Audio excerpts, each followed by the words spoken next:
Te amamos, Senhor. Cubra-nos com teu sangue. Perdoa os nossos pecados. Lava-nos, Senhor. Lava-nos de toda contaminação. Contaminação deste mundo, da nossa carne, do nosso ego, toda a nossa força natural, tudo aquilo que não provém de Ti. Ó Senhor Jesus, nos apresentamos diante de Ti como vasos abertos para poder receber de Ti, receber o Teu dispensar. O Senhor possa falar conosco. Fala ao coração de cada um de nós. Senhor Jesus, te amamos, Senhor. Senhor Jesus. Obrigado, irmão.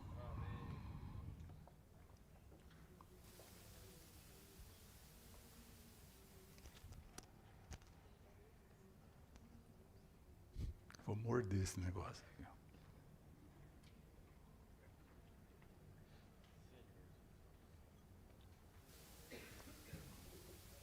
Senhor Jesus. Amém. Era 7 horas da noite, eu achei que nós íamos ter uma reunião de grupo aqui. Acho que tinha muito irmão guardando finados. Tá certo que teve um evento hoje à tarde, né? E entre jovens e servidores tinha 150 irmãos. E, óbvio, veio irmãos de fora também, né? Parece que os jovens de São Paulo estavam aí. Não sei se tinha mais algum outro lugar. Tinha? Só São Paulo, né? Aleluia. Que bom. Muito bom.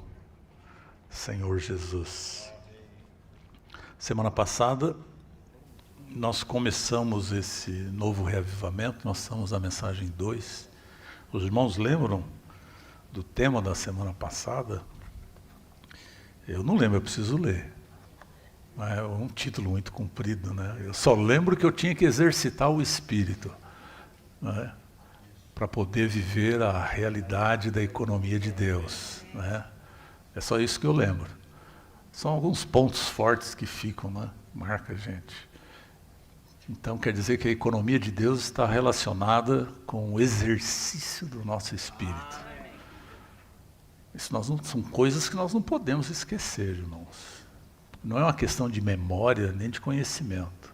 É de viver, de prática. E nós vamos ver algumas coisas hoje diretamente ligado ao nosso viver. É muito fácil nós cairmos no mero conhecimento. E começamos a agir através do conhecimento. E nós vamos ver aí quando chegar para compartilhar Mateus capítulo 7, versículo 21 e 22, que não é um bom caminho esse para servir a Deus. Você pode fazer muitas coisas baseadas no teu conhecimento.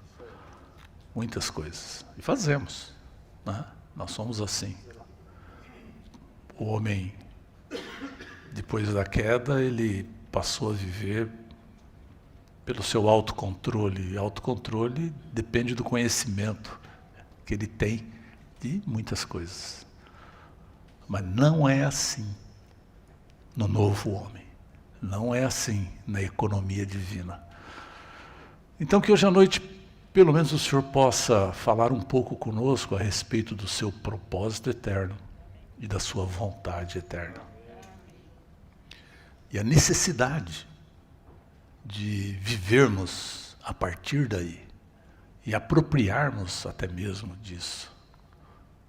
Quão importante é nós, filhos de Deus, genuinamente nascidos, termos um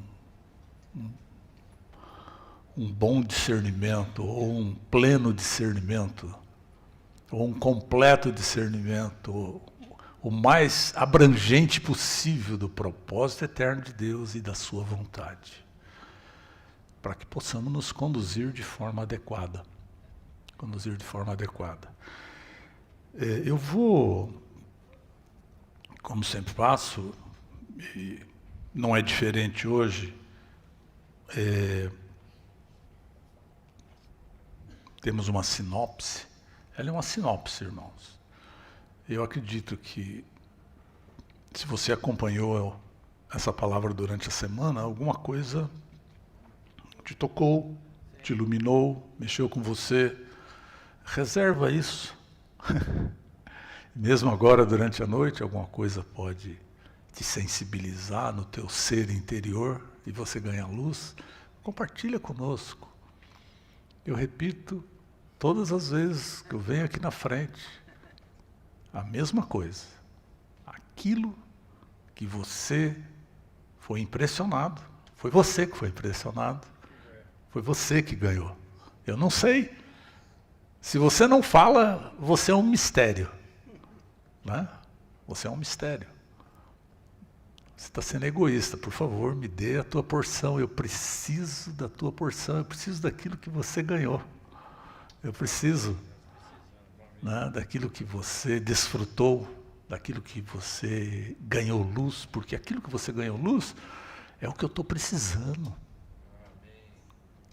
E o aspecto, porque o nosso Deus é tão maravilhoso, tão imenso, que Ele precisa de cada membro do corpo para se expressar. Esse é um outro aspecto da mensagem. Isso é o que é a glória de Deus. Essa é a vergonha do inimigo. Não é a vergonha do inimigo. A multiforme sabedoria de Deus sendo manifestada na igreja. Não é? Na igreja. Vamos ver se eu não me estendo muito. Vou compartilhando, né? Passo a passo. Não durma. Fique atento. Né? Fique atento. Aqui diz, Deus nos chama segundo o seu próprio propósito. Esse é o título da mensagem 2. Algarismo Romano 1 diz, em 2 Timóteo 1,9, Paulo diz que Deus nos salvou e nos chamou com um chamamento santo, não segundo as nossas obras, mas segundo o seu próprio propósito.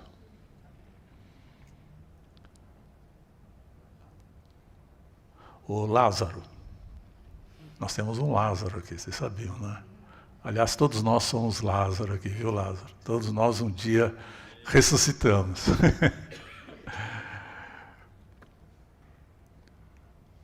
Nós fomos salvos porque Deus tem um plano. Uau! Não é só porque Ele nos amou. Ele é Deus de amor, Ele ama mesmo. Não consegue fazer outra coisa senão nos amar. Mas Ele tem um plano, um propósito. E nos chamou para isso. Esse é o chamamento de Deus. Não é para nós virmos apenas às reuniões. Ele nos chamou para o seu plano eterno, seu propósito eterno. Eu e você somos muito importantes. Eu espero que você suba o padrão do teu conceito, da tua estima. Você foi escolhido e chamado para o propósito de Deus. Puxa, irmãos, isso já seria suficiente para nós irmos para casa pulando, né, e satisfeitos por sermos alvo da atenção de Deus. Você consegue imaginar? Nós vamos ver versículos aqui que isso foi feito. Cuidado agora, você vai pirar. Isso foi feito antes da criação. Você consegue imaginar? Eu não consigo. Esse é o bom prazer de Deus. Esse é o propósito de Deus. Tudo que se refere a Deus é eterno. Ele criou o tempo e inseriu o tempo na eternidade. Mas vai chegar um momento que esse tempo que foi inserido termina. Porque ele não precisa mais do tempo. Você começa a ver essas coisas, isso te pira, te deixa maluco. Porque nós vivemos totalmente baseado no tempo e no espaço. Esse é o homem, né, vivendo nas suas condições naturais. Mas hoje nós estamos compartilhando sobre um outro prisma. Se você vai para o livro de Romanos começa na queda do homem. Vocês já repararam? O homem na condição pior possível. Mas aqui é do ponto de vista divino. Né? Como Deus, no seu propósito eterno, nos vê, como Ele salvou a cada um de nós, nos chamou para o seu próprio propósito. A letra A diz, Deus não somente nos salvou para desfrutarmos sua bênção. Todos nós desfrutamos da bênção de Deus, mas não foi somente para isso. Mas também nos chamou com um chamamento santo, um chamamento para uma causa específica de cumprir o seu propósito. Uau! E o primeiro aspecto de cumprir o propósito de Deus é Ele nos introduzir no seu Filho amado. Nós nem sabíamos nada disso, mas esse é o propósito de Deus. Ele não cumpre nada fora de Jesus Cristo. Nada. Não tem nada fora de Jesus Cristo que importa para Deus. Em Jesus está o deleite, o prazer do Pai. Esse é o meu Filho amado em quem me comprazo. Você quer ser foco do deleite de Deus? Da hora que você acorda, da hora que você vai dormir, esteja em Jesus Cristo. Uau! Que coisa maravilhosa. Receber tal elogio. Estou vendo que eu não termino a palavra hoje aqui. Eu me empolgo com a palavra, né? Os irmãos já perceberam, né? Eu me empolgo. Eu adoro essa. E parece que quando começa a compartilhar, brilha mais ainda. Flashes, flashes, flashes. É um desfrute. Senhor Jesus, Senhor Jesus. 2 Timóteo 1,9, que é o que norteia essa palavra, diz que nos salvou e nos chamou com um chamamento santo, não segundo as nossas obras, mas segundo o seu propósito, né, seu próprio propósito e graça, a qual nos foi dada em Cristo Jesus antes dos tempos eternos. Nós nunca pensamos nisso, né? Mas agora, volto a dizer, esse é o... Paulo fala aqui, mas do ponto de vista divino. Que visão! Só uma revelação pode fazer com que alguém fale algo assim. E se não tivesse isso escrito na palavra, eu queria saber quem era ousado para falar um negócio desse. Só alguém como Paulo mesmo, que teve no terceiro céu, né? Fala, não sei se no corpo ou fora do corpo. Nem ele sabe. Mas foi-lhe dito coisas inefáveis. E aí, eu acho que alguma dessas coisas está dentro dessas visões de Paulo, né? Porque ele diz, o qual nos foi dado em Cristo Jesus antes dos tempos eternos. Isso é antes da criação. Nós estamos falando da eternidade. Na eternidade passada. Puxa vida. Romanos 8, 28. Não vou. Letra B, senão eu vou demorar muito. Ser chamado por Deus é ser separado para o seu propósito. Efésios 1:11 diz, nele quem, irmãos? Em Jesus, certo? Estou lendo o versículo de Efésios 1:11. Nele, no qual também fomos designados herança, tendo sido predestinados, segundo o propósito daquele que faz todas as coisas conforme o conselho da sua vontade. Nele, fomos predestinados. Predestinado é escolhido de forma antecipada para um fim específico. Isso é predestinado. Só Deus pode predestinar. Você pode predestinar na tua cozinha, a hora que você está cozinhando, né? Você predestina aquela cebola, essa vai ser cortada e vai para a panela. Né? Então, mas só Deus pode predestinar.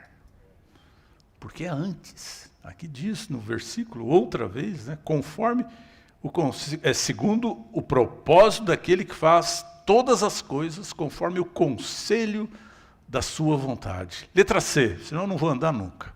O propósito, em 2 Timóteo 1:9, é o plano de Deus, segundo a sua vontade, de nos pôr em Cristo, nos tornando um com Ele, para compartilhar a sua vida e posição, a fim de sermos o seu testemunho. Devagar, pouco a pouco, se você prestar atenção, se você não for impaciente, vai abrindo a revelação do propósito de Deus. Aqui devagar, você tem que ter apetite espiritual, exercitar o teu espírito, e pouco a pouco, Deus vai revelando o seu propósito. Primeiramente, nós vimos que esse propósito é em Cristo Jesus. Sem Ele, nada se faz. Cristo é o centro, a circunferência, Ele é tudo e em todos. É Jesus. Nunca esqueça disso. E aí, na sequência, ele diz assim, a fim de sermos o seu testemunho. Tudo tem muito significado. Ele quer que você, eu, cada um de nós seja o seu testemunho. Testemunho está ligado à sua expressão. Testemunho está ligado à sua representação. E você não faz nada disso de uma maneira objetiva e exterior. Parece que é objetivo. Você fala em testemunho, representação, parece que é tudo fora. Não. A origem está na vida e natureza do Pai. Se você não tem a vida e natureza do Pai, você não tem nada. Nós vamos ver aqui mais para frente, se eu conseguir chegar lá, que até mesmo você não tem sentido. A grande maioria da população humana vive sem sentido. O que traz sentido à vida humana é exatamente você conhecer e viver o propósito eterno de Deus. Se você não vê e não vive, você não percebe a utilidade que você tem. O quão importante você é. E para que você existe. Eu e você existimos para expressar o Pai. Como vasos para contê-lo, vasos de honra, vasos de glória para o nosso Pai. Deus e Pai. Deixa eu ver se eu prossigo. Deus nos chamou, letra D. Deus nos chamou, Deus nos salvou e chamou, segundo o seu próprio propósito. E agora, o seu propósito deve se tornar o nosso propósito. Que coisa maravilhosa. Só que tem um processo aí. O Romanos 8:28, que é o primeiro versículo que está aí, diz: e sabemos que todas as coisas cooperam para o bem daqueles que amam a Deus, daqueles que são chamados segundo o seu propósito. Você foi chamado? Eu tenho plena convicção disso. Você está aqui essa noite, sábado à noite, finado, chovendo. Se você está aqui, porque Deus te chamou. Tenho certeza disso. Então o que você está fazendo aqui? Agora eu vou dizer para você. Tem um propósito nesse chamamento. Ele quer algo de você. Ele quer fazer uma obra em você. Por isso, todas as coisas cooperam para o bem daqueles que amam a Deus. Eu vou ler uma nota que é melhor do que eu falar. Essa nota relacionada ao versículo 28 de Romanos. Romanos 8, 28.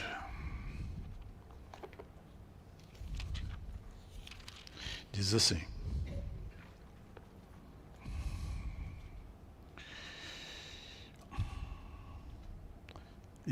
O versículo diz: e sabemos que todas as coisas, a nota para isso diz, o que inclui todas as pessoas, todas as questões e todas as coisas. Todas. Não exclua nada. E o versículo continua. Todas as coisas cooperam. A nota para o cooperam diz. Deus Pai responde quando o Espírito intercede por nós e arranja as nossas circunstâncias, fazendo com que todas as coisas cooperem para o nosso bem. Para você entender essa nota, você tem que ler os 2 versículos que antecedem o versículo 28. Aí nós vamos fazer um estudo bíblico de Romanos aqui. Né? Mas eu vou ler o versículo para que você entenda a nota. Diz também o Espírito, 26, 8, 26. Também o Espírito semelhantemente nos ajuda em nossas fraquezas.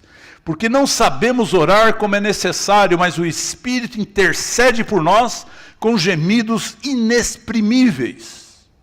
27. E aquele que esquadrinha os corações sabe qual é a mente do Espírito, porque ele intercede pelos santos segundo Deus. A resposta é o versículo 28. Ele faz com que todas as coisas cooperem para o bem daqueles que amam a Deus. Aí a nota relacionada ao bem daqueles que amam a Deus, bem, diz assim. Segundo o contexto, o bem aqui mencionado não diz respeito às pessoas, questões e coisas físicas. Refere-se ao fato de ganharmos mais de Cristo, de o termos trabalhado em nosso ser, para sermos metabolicamente transformados e, por fim, para sermos conformados à sua imagem e à imagem do Filho de Deus. Isso é, para sermos introduzidos na plena filiação. Para explanar completamente sobre essa nota, precisaríamos de uma conferência, não se assuste. Mas o ponto é que o bem que Deus quer para mim e para você, o bem que faz com que todas as coisas cooperem para esse bem, é Cristo. É eu e você ganharmos mais de Cristo. Não importa tudo que te rodeia, nosso amado Deus soberano, Ele ouve esses gemidos inexprimíveis e coopera para que todas as coisas cooperem para o nosso bem. E tem um adendo aí. Tem um adendo. Para o bem daqueles que amam a Deus.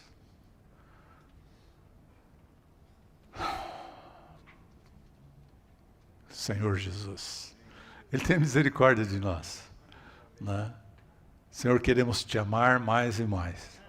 De maneira que todas as coisas cooperem para que o seu filho seja mais e mais infundido em mim. Eu vou prosseguir. Letra E. Precisamos, vou acelerar um pouquinho, irmãos, vou tentar. Precisamos ver a salvação da perspectiva de Deus. Ponto e vírgula. O propósito da salvação de Deus é que os que Ele criou e redimiu tenham a filiação, ou seja, tenham a vida do Filho e sejam conformados à imagem do seu Filho, para que o Filho seja o primogênito entre muitos irmãos. Isso é trabalhar a filiação. Mas não sou filho de Deus?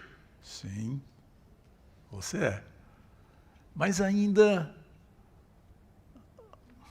eu recentemente minha filha ganhou um menino, netinho. Então agora eu sou vovô pela segunda vez. Mas ele é filho? É filho. Parece com quem? Por enquanto é joelho. É preciso crescer, né? Amadurecer. E aí manifestar. Eu e você precisamos crescer e amadurecer para aí obtermos a filiação. A filiação envolve a herança. Você herdar, estar apto para herdar as coisas do Pai. E a palavra diz que até mesmo nos tornamos a herança dele. Eu nem sei o que é isso. Mas ele quer nos herdar. Mas do jeito que eu estou, acho que ele não quer. Tá certo? Do jeito que eu estou, eu não sou herança para ninguém. Eu sou peso, estorvo, decepção. Puxa, o que é bom? Cristo. Que herança que Deus quer? Cristo. Aleluia! Cristo, Cristo e Cristo. Ele não quer André, pode ter certeza. Ele quer Cristo. Cristo trabalhado no André. Aleluia! Poxa, essa é a visão. Esse é o propósito eterno de Deus. Parece simples, mas é maravilhoso. É Cristo trabalhado em nós. E Ele usa todas as coisas. Tenho 6 folhas. Passei a primeira só. Letra F. Estou pulando algumas coisas, irmãos. Letra F. A salvação envolve sermos salvos de uma vida humana sem sentido.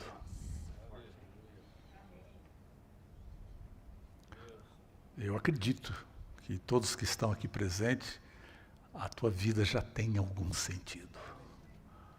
Porque a salvação já tem transcorrido e tem nos ganhado. Nós não somos assim, totalmente sem sentido. Eu diria que o Senhor já tem caminhado bastante, né, nas nossas vidas. O Evangelho nos salva de uma vida humana que não tem sentido para o sentido do universo. O versículo aqui diz que Apocalipse 4:11 diz: Tu és digno, Senhor e Deus nosso, de receber a glória, a honra e o poder, porque tu criaste todas as coisas, e por causa da tua vontade vieram a existir e foram criadas. A vontade de Deus é a origem de toda a criação. Eu falo isso para você, mais uma vez, melhorar a tua autoestima. Toda a criação tem origem na vontade divina. eu temos origem na vontade divina. E o centro de toda a criação é o homem. E é nele que ele cumpre o seu eterno propósito. Deixa eu prosseguir. Onde eu estou, irmãos? 2. Deus criou um homem que tinha um grande significado e propósito. Isso está lá em Gênesis 1, 26 e 28. Né? Façamos o homem a nossa imagem e semelhança. Os irmãos conhecem esse versículo. Né? Mas o homem caiu e o sentido da vida humana foi perdido. 3. Com a sua salvação, Deus nos resgata e nos traz de volta ao nosso propósito original, que é o sentido do universo. O universo não tem sentido se não vivermos, se o homem não estiver de acordo com o plano original de Deus. É mais ou menos assim. Faz tanto tempo que ele não usa essa lousa, né? É simples e fácil. O eterno propósito de Deus, a vontade de Deus, é essa aqui, Eternidade a eternidade. O que aconteceu? É que nesse plano, num dado momento, o homem criado caiu. Não é assim? Mas, abreviando a história, Cristo morreu, ele creu, e o que acontece? Ele volta ao sentido original. Ele está apto novamente a cumprir o propósito eterno de Deus. Ele havia caído, mas aleluia por Jesus Cristo. Nós voltamos à linha original do plano eterno de Deus. Simples assim. Organismo Romano 2. O propósito eterno de Deus é dispensar-se ao seu povo escolhido e redimido para torná-los iguais a ele em vida e natureza, mas não na deidade, para a sua expressão ampliada e expandida. Os versículos citados aqui, por si só, são autoexplicativos. Eu vou ler.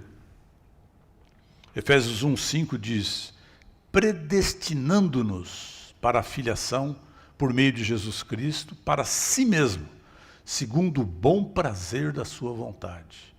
Efésios 1:9, desvendando-nos o mistério da sua vontade, segundo o seu bom prazer, que ele propusera em si mesmo.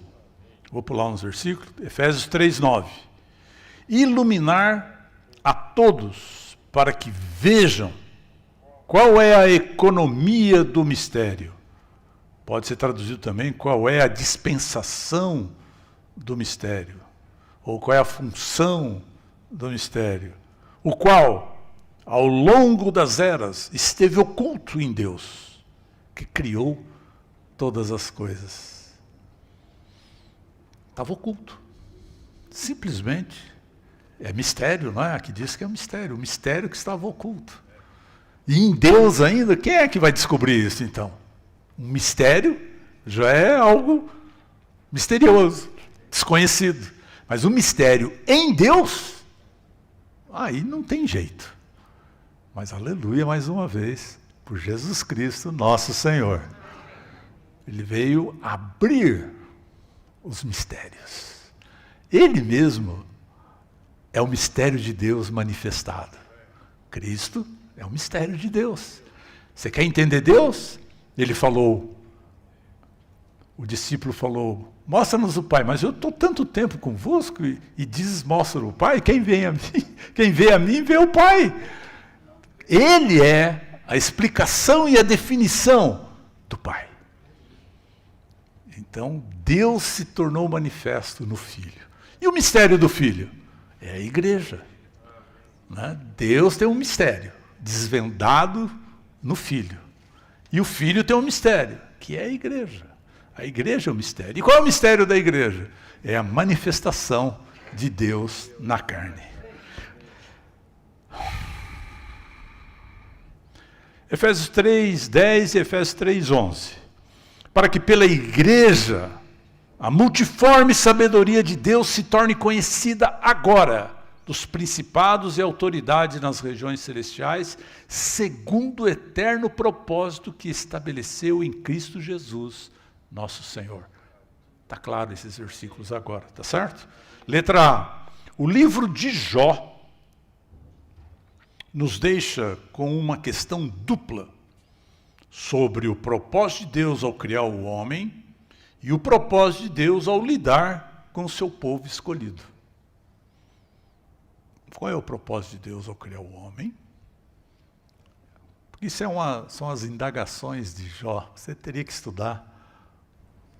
Estudo Vida de Jó.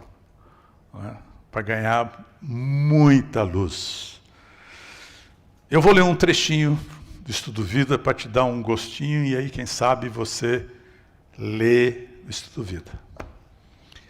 Os versículos aqui, o versículo-chave aqui, Jó 10:13 diz, é Jó dialogando com Deus a respeito da situação em que ele se encontrava e estava passando, e o versículo 13 diz, essas coisas, que coisa? Aquilo que estava acontecendo com ele, né? Ele diz, essas coisas as ocultastes no teu coração, mas bem sei que resolveste contigo mesmo.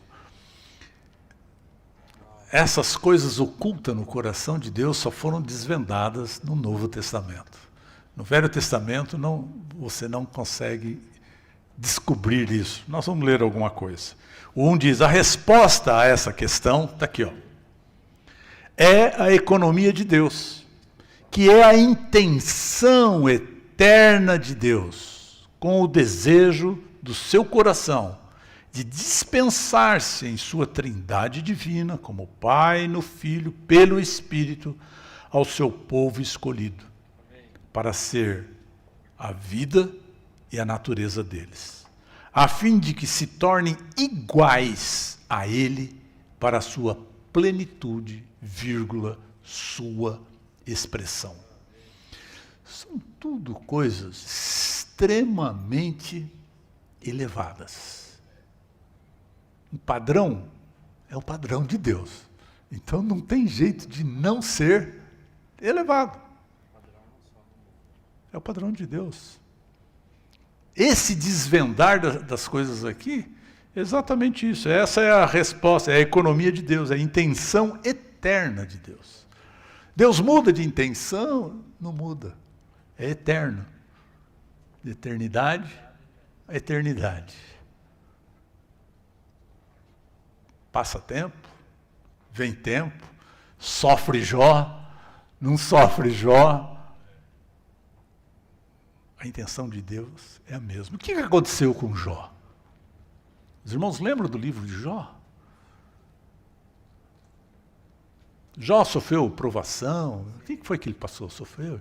Não, Jó foi destruído. Jó foi desmontado. E refeito por Deus.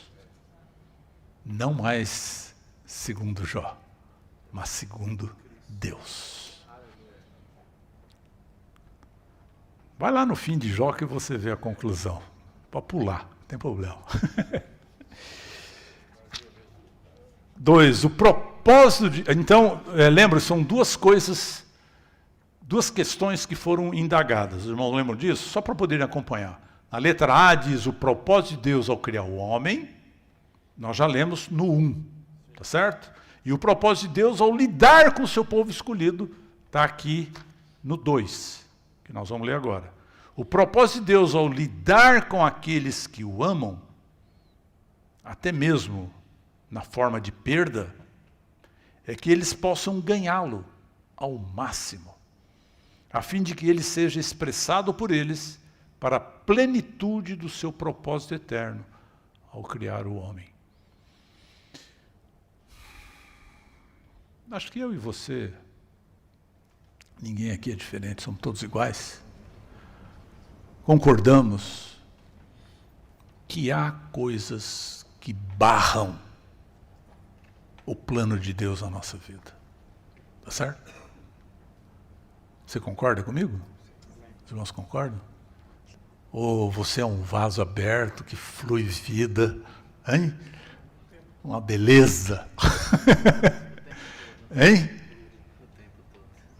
E algumas coisas precisam ser feitas.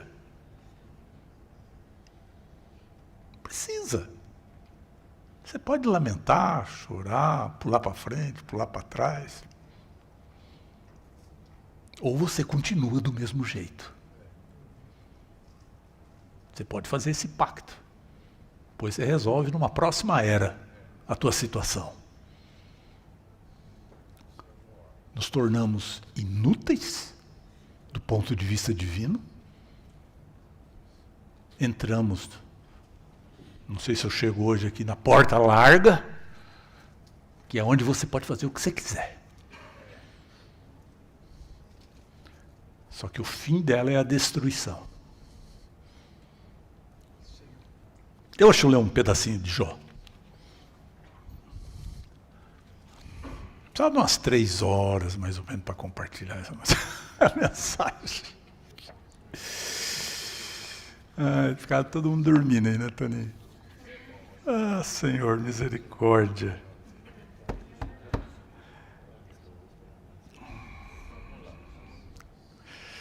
Está no estudo Vida de Jó, na página 48, 49, se você quiser ver na tua casa. Jó, o subtítulo diz assim: queixa-se que Deus o maltratou, sem causa, e o atacou segundo o que estava oculto no coração de Deus. Ele estava lá atacando Deus, contestando. Jó queixou-se que Deus, sabendo que ele não era mau, e não perdoando da sua iniquidade, o maltratou sem causa, e o atacou repetidamente, segundo o que estava oculto no coração de Deus. Jó disse a Deus: faze-me saber por que contendes comigo. No versículo 13 ele continuou dizendo: essas coisas as ocultastes no teu coração, mas bem sei o que resolveste contigo mesmo. Isso indica que Jó não conseguiu encontrar a razão pela qual Deus lidou com ele, mas acreditava que tinha de haver alguma razão oculta no coração de Deus. Jó estava certo. Algo estava oculto no coração de Deus. Efésios 3:9 fala sobre o mistério que estava oculto em Deus. Esse é o mistério das eras. Nós já lemos esse versículo, certo? Segundo Jó 38:7, os anjos de Deus, entre parênteses, os filhos de Deus, rejubilavam quando Deus lançava os fundamentos da terra. Os anjos poderiam ter desejado saber qual era o propósito de Deus ao criar a terra e o homem. O próprio Adão não sabia porque Deus o criou, à sua imagem e conforme a sua semelhança. Deus manteve a sua intenção oculta ao longo das eras, não a revelando a Enoque, Noé, Abraão, Moisés, Davi, Salomão, Isaías, nem a nenhum dos profetas. O Criador fez muito em sua criação, mas antes da época do Novo Testamento não desvendou a ninguém qual era o seu propósito. O mistério oculto é que Deus, em sua trindade divina, deseja ser dispensado e trabalhado na sua criação, o homem, para fazer do homem a sua duplicação, para fazer do homem sua expressão. Por não saber disso, Jó entendeu Deus mal e pensou que Deus estava irado consigo e que o estava julgando e castigando. A intenção de Deus não era julgar Jó nem castigá-lo, mas demoli-lo e então reconstruí-lo consigo mesmo. Consigo é com Deus mesmo. Deus sabia que Jó, depois de atravessar o período de sofrimento, seria reconstruído e se tornaria uma outra pessoa. 2 pontos. Um novo homem na nova criação de Deus. Essa é a resposta a Jó, ao livro de Jó e a vindicação de Jó. A Bíblia, composta por 66 livros, é somente para uma coisa: para Deus em Cristo, pelo Espírito, se dispensar a nós, a fim de ser nossa vida, nossa natureza e nosso tudo, para vivermos Cristo e expressarmos Cristo. Esse deve ser o princípio que governa a nossa vida. De uma maneira prática, deve ser a árvore da vida hoje para o nosso desfrute. A Bíblia não é principalmente um livro de profecias, ensinamentos ou tipos. Às vezes nós temos esse óculos, né? O óculos de ensinamento, de profecias e tipos. Enxergamos só isso na Bíblia. A Bíblia não é. A Bíblia é um livro da economia de Deus. Não é adequado dizer que a Bíblia é meramente um livro que fala de Cristo. A Bíblia fala de Cristo na economia de Deus. A economia de Deus é dispensar-se a nós em sua trindade divina, em Cristo, pelo Espírito, para que o tenhamos como a nossa vida, natureza e tudo. Quando experimentamos isso, já não somos mais nós que vivemos, mas Cristo vive em nós. Essa é a árvore da vida. Aleluia! Gostou? Estudo Vida de Jó. Vai. Estudo Vida de Jó. Eu não sei onde eu parei. Hein? B. B do 2, né? A intenção de Deus ao criar... Eu não li isso ainda? Não. A intenção de Deus ao criar todas as coisas, incluindo o homem, era que o homem fosse mesclado com Deus para produzir a igreja como o corpo de Cristo, a fim de consumar a Nova Jerusalém para a sua expressão gloriosa. Irmãos, tudo que eu falei da hora que eu comecei até agora é um desvendar do propósito de Deus. Pouco a pouco a cortina ela vai abrindo. Isso tudo é o propósito de Deus. Esse versículo foi falado na semana passada e vou repetir, que é Zacarias 12:1. Sentença pronunciada pelo Senhor contra Israel. Fala o Senhor, que estendeu o céu, fundou a terra e formou o espírito do homem dentro dele. Olha a importância.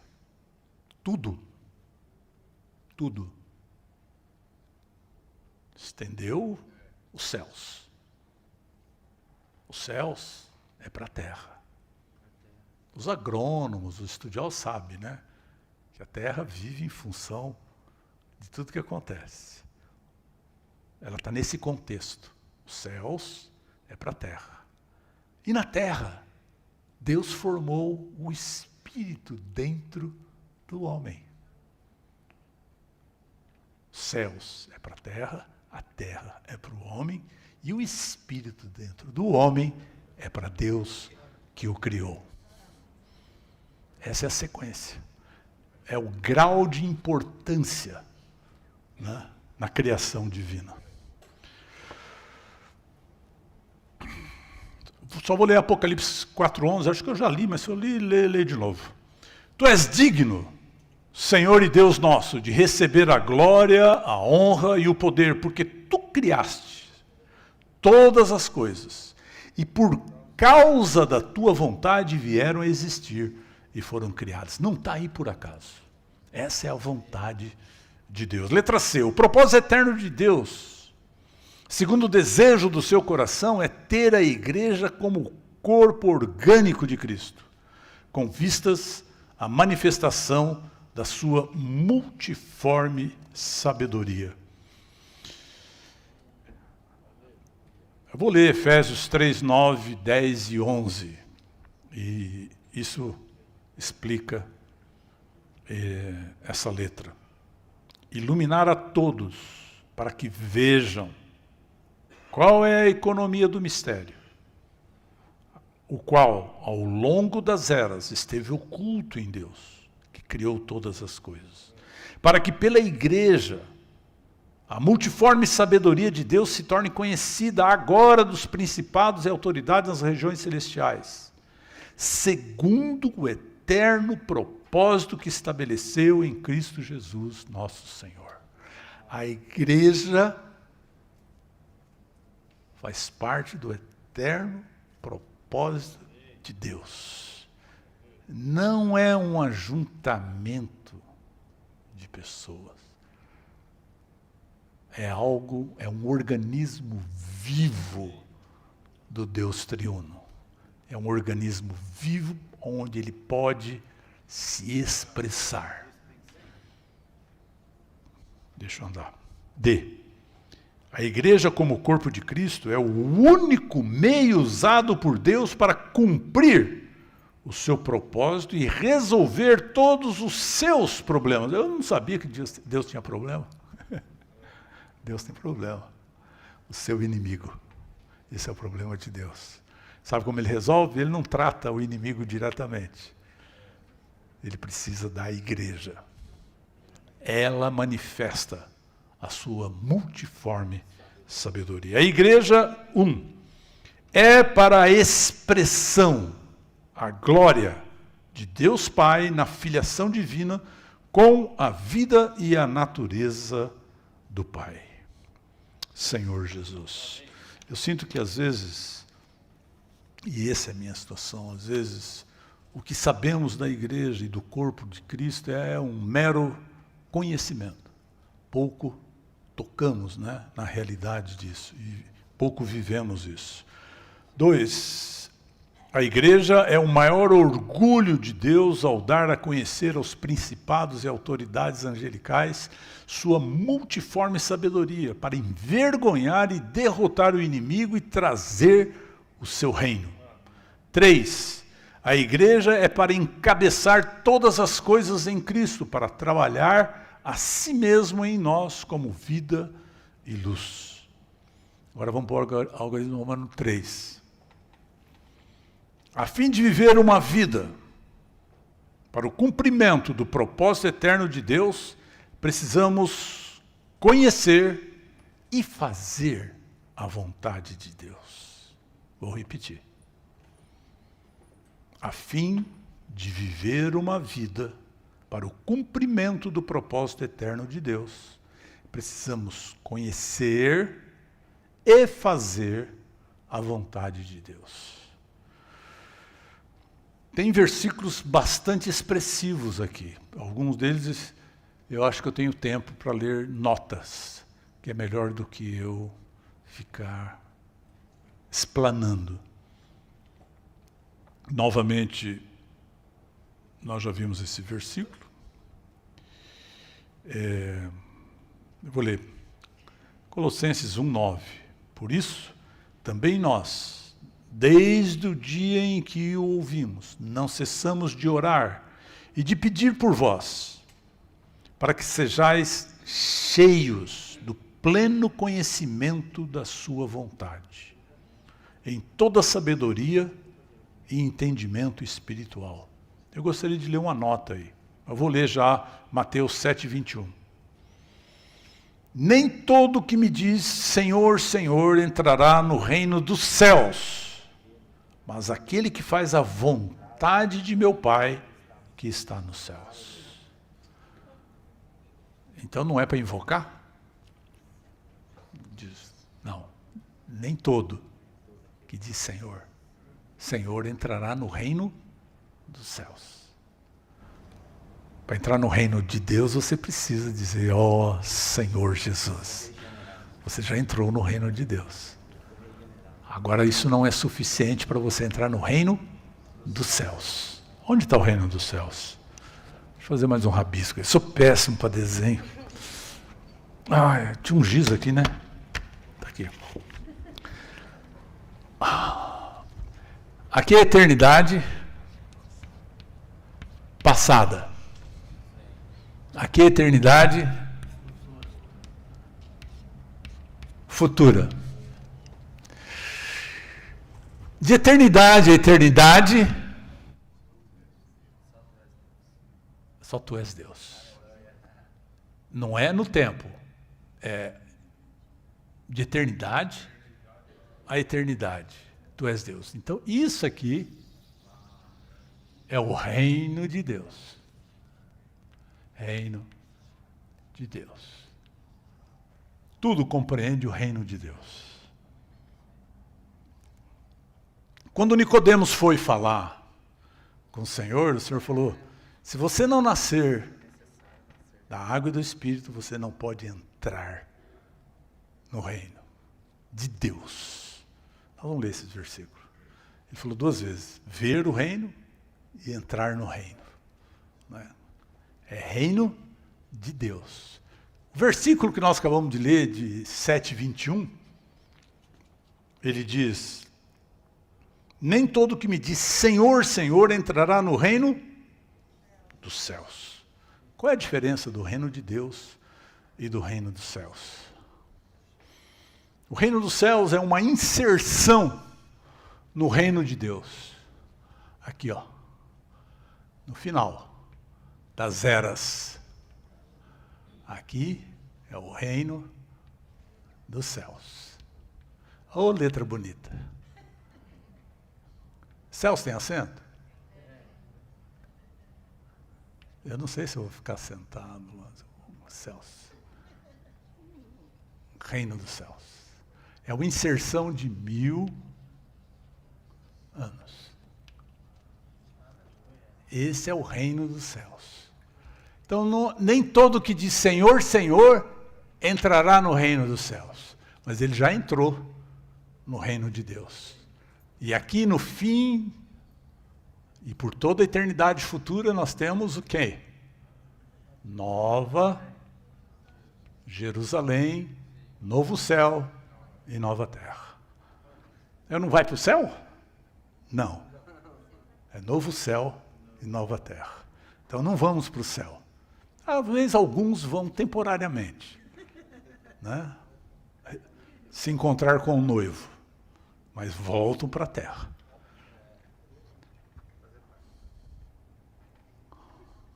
Talvez você até hoje estava sonhando ir para o céu. Você vai temporariamente. Mas Deus quer vir para a terra. Venha o teu reino, faça-se a tua vontade, assim na terra como no céu. Ele quer o reino dele aqui na terra. Então eu vou ler mais rápido agora. É isso aí, tá bom? Resumo do resumo do resumo. Vixe, tem tanta coisa. Oh, Senhor.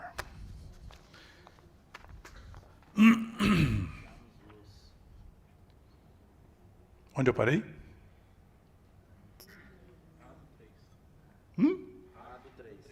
Já li o A? Tá ruim. Senhor Jesus. Bom, mas ainda falando de Mateus 7:21, quando ele diz, nem todo que diz Senhor, Senhor entrará no reino do céu, mas aquele que faz a vontade do meu Pai, que está nos céus, daí você pode notar a importância, a relevância de você conhecer a vontade do Pai. É necessário conhecermos a vontade do Pai. Entrar no reino dos céus é diferente de entrar no reino de Deus. O reino de Deus é algo absolutamente uma questão da graça. Todos nós já fazemos parte do reino de Deus. Letra A. Deus é um Deus de propósito, tendo uma vontade do seu próprio prazer. E Ele criou todas as coisas para a sua vontade, a fim de realizar e cumprir o seu propósito. 1. A vontade de Deus é o desejo do seu coração. Sua mescla com o homem e o cumprimento do seu propósito eterno. 2. A vontade de Deus é obter um corpo para Cristo, para ser a sua plenitude, sua expressão. Romanos 12, 2 diz: E não vos conformeis com esta era, mas transformai-vos pela renovação da mente, para que experimenteis qual é a vontade de Deus. Ó, a expectativa do apóstolo nos seus escritos é que os irmãos ali pudessem experimentar a vontade de Deus. Mas há impedimentos. O problema está na nossa mente.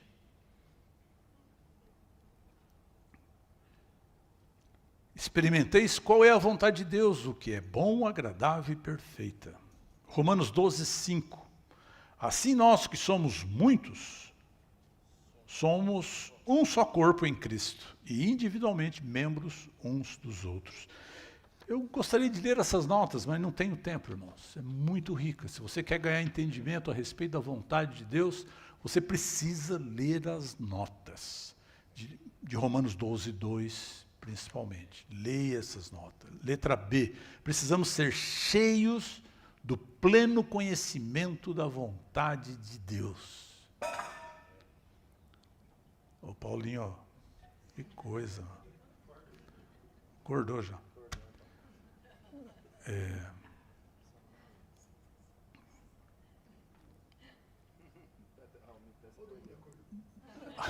Está acordando todo mundo? Todo mundo está cochilando? Eu sei que a minha voz dá sono mesmo. Onde parei? 1. A vontade de Deus em Colossenses é a sua vontade com relação ao seu propósito eterno, sua economia a respeito de Cristo. 2. Ter o pleno conhecimento da vontade de Deus é ter a revelação do plano de Deus para conhecermos o que Deus planeja fazer no universo. Você sabe o que Deus planeja fazer no universo?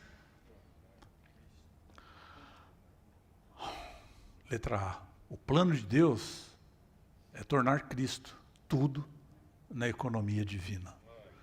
Vou ler só uns versículos. Colossenses 1,15 diz: o qual é a imagem do Deus invisível, o primogênito de toda a criação. 16.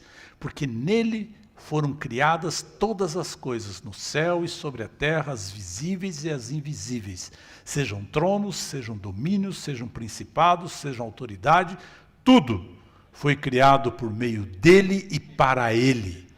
Ele é antes de todas as coisas, e nele todas as coisas se mantêm unidas. Ele é a cabeça do corpo, da igreja, ele é o princípio, o primogênito dentre os mortos, para que tenha o primeiro lugar em todas as coisas. Uau! Esse é o nosso amado Senhor. Letra B, a revelação do plano de Deus abre o caminho para termos mais experiências de Cristo. Número 3. A vontade de Deus para nós é conhecer o Cristo todo inclusivo, experimentá-lo e vivê-lo como nossa vida. Você percebe que essas mensagens, desde o reavivamento passado, entrando, tem uma sequência? Está tudo unido, porque fala do propósito de Deus, não tem outra coisa. Lembra quando nós compartilhamos sobre o Cristo todo inclusivo, da prática, de exercício, do laborar na terra? Olha o que ele fala, a vontade de Deus para nós é conhecer o Cristo todo inclusivo, experimentá-lo e vivê-lo como nossa vida, vivê-lo, experimentar, viver, tudo isso é extremamente prático. 4. Andar de modo digno do Senhor resulta em ter o pleno conhecimento da vontade de Deus. Esse andar é o andar em que vivemos Cristo. Não vou ler os versículos, os irmãos leem. Aqui é o dia 4 do reavivamento matinal. Se você tiver encargo, depois você lê um trechinho e compartilha com a gente, tá bom? É muito rico esse dia 4. C. Se quisermos entrar na manifestação do reino dos céus, na era vindoura, temos de fazer a vontade do Pai nesta era. Aí vem novamente aqueles versículos que eu já falei, de Mateus 7:21, só que aqui ele vai 7:21, 7:22, e você vê a gravidade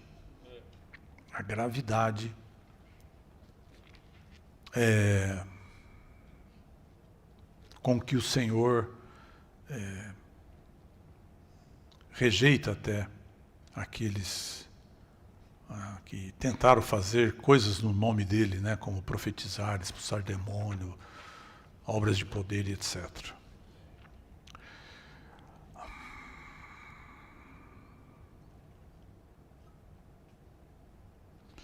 Mateus 12:50 diz: pois qualquer um que fizer a vontade de meu Pai que está no céu é meu irmão, irmã e mãe. Interessante, né? Você lê a nota, é muito desfrutável.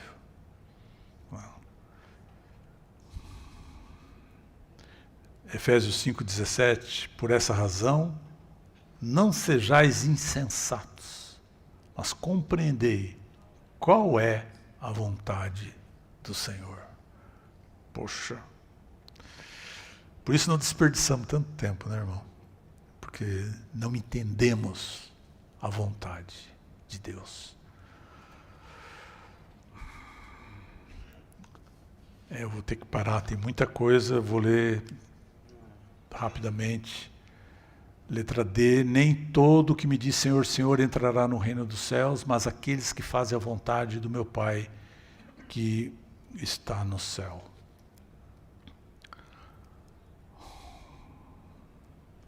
Significa que eles fizeram as coisas sem ser, ou sem ter origem no Pai, tá certo? Origem neles mesmos. Invocar o Senhor é suficiente para sermos salvos, mas para entrar no reino do céu, nós já falamos, também precisamos fazer a vontade do Pai celestial.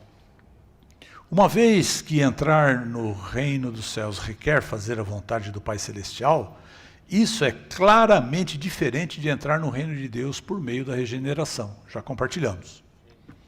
A entrada no reino de Deus se dá por nascer na vida divina. Essa foi a proposta do Senhor fez para Nicodemos lá em João capítulo 3, tá certo, irmãos? Letra B. A entrada no reino dos céus se dá por viver a vida divina. Essa é a diferença entre Mateus 7 e João 3. Um fala de entrar, basta ter a vida. E o outro fala de entrar no reino do céu. Isso é necessário que você viva essa vida. Uma coisa é você ter a vida e a outra é você viver essa vida. 3. O Senhor Jesus repreendeu aqueles que profetizaram, expulsaram demônios e fizeram obras de poder em seu nome. Por quê? Como os que praticam a iniquidade. Eles fizeram essas coisas por si mesmos, não em obediência à vontade do Pai. Ou seja, elas não foram feitas na linha da vontade divina. Eu não tenho condições de falar mais nada aqui. Para fazer a vontade do Pai, precisamos entrar pela porta estreita e andar no caminho apertado. A porta estreita exclui o velho homem, o ego, a carne, o conceito humano, o mundo com a sua glória. Somente o que corresponde à vontade de Deus pode entrar.